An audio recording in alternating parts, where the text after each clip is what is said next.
ತನ್ನ ರಕ್ತನೇ ನಾಲಿಗೆ ಮ್ಯಾಗ ಬೀಳಕತ್ತದ. ಇದು ಏನಂತ ತಿಳ್ಕೊಳದೆ? ನಾಯಿ ಇದೇನು ರಸ ಐತಲ್ಲ, ರಕ್ತದ ರಸ, ಇದು ಎಲುಬಿನಿಂದ ಬಂತು. ಎಲುಬಿನಿಂದ ಬಂದದೇನ್ರಿ ತಂದೆ? ಹಾಗೆ ನಿಮಗೇನು ಏನೇನು ಇಲ್ಲಿವರೆಗೂ ಆನಂದ ನೀವೇನು ಸುಖ ಏನೇನು ಅನುಭವಿಸಿರಲ್ಲ, ನಿನ್ನ ಆನಂದವೇ ಇದೆ. ಅದಕ್ಕೆ ಶ್ರುತಿ ಏನು ಹೇಳ್ತದೆ? ನೀನೇ ಆನಂದ ಸ್ವರೂಪ.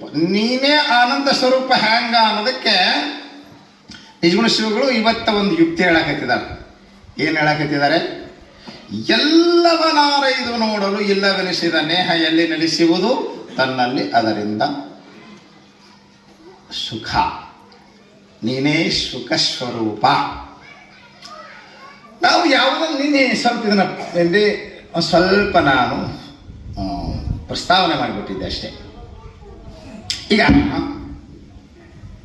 ನಾವು ಯಾವುದನ್ನ ಪ್ರೀತಿಸ್ತೀವಿ ಅಂತ ಕೇಳಿದ್ರೆ, ಯಾವುದನ್ನು ಪ್ರೀತಿಸ್ತೀವಿ?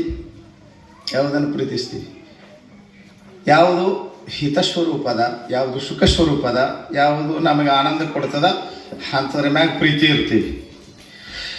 ಪ್ರೀತಿ, ಮನುಷ್ಯನ ಪ್ರೀತಿ ಎಲ್ಲೈತಿ ಅಂತ ನಾವು ವಿಚಾರ ಮಾಡ್ತಾ ಹೋದಾಗ ಎಲ್ಲಿ ಸಿಗ್ತದೆ ನಿಜವಾದಂಥ ಪ್ರೀತಿ? ಪ್ರೀತಿಯಲ್ಲಿ ನೆಲೆ ಆಗ್ತದೆ. ನಿನ್ನೆ ನಾನು ಹೇಳಿದೆ, ಪರಮ ಪ್ರೇಮಾಸ್ಪದತ್ವಾದಾತ್ಮ ಆನಂದ ರೂಪ.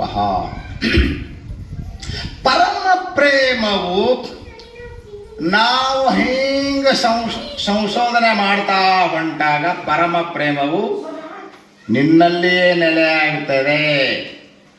ಪರಮ ಪ್ರೇಮ ಆಗ ಅಂದರೆ ಸುಮ್ಮನೆ ಹಿಂಗೆ ಜರ ವಿಚಾರ ಮಾಡ್ಕೊಂತ ಹೋಗಮು. ಯಾರ್ಯಾರ ಮ್ಯಾಗ ಪ್ರೀತಿ ಅದಾರ?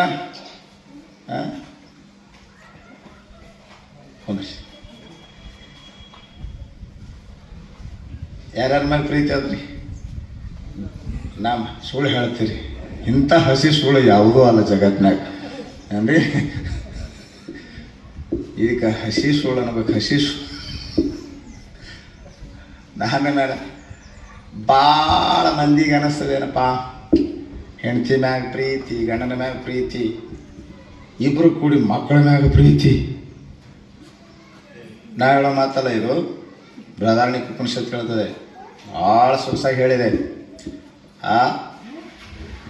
ಆತ್ಮನಸ್ತು ಕಾಮಾಯ ಸರ್ವಂ ಪ್ರಿಯಂ ಭವತಿ. ಸ್ಪಷ್ಟವಾಗಿ ಶ್ರುತಿ ಹೇಳ್ತದೆ.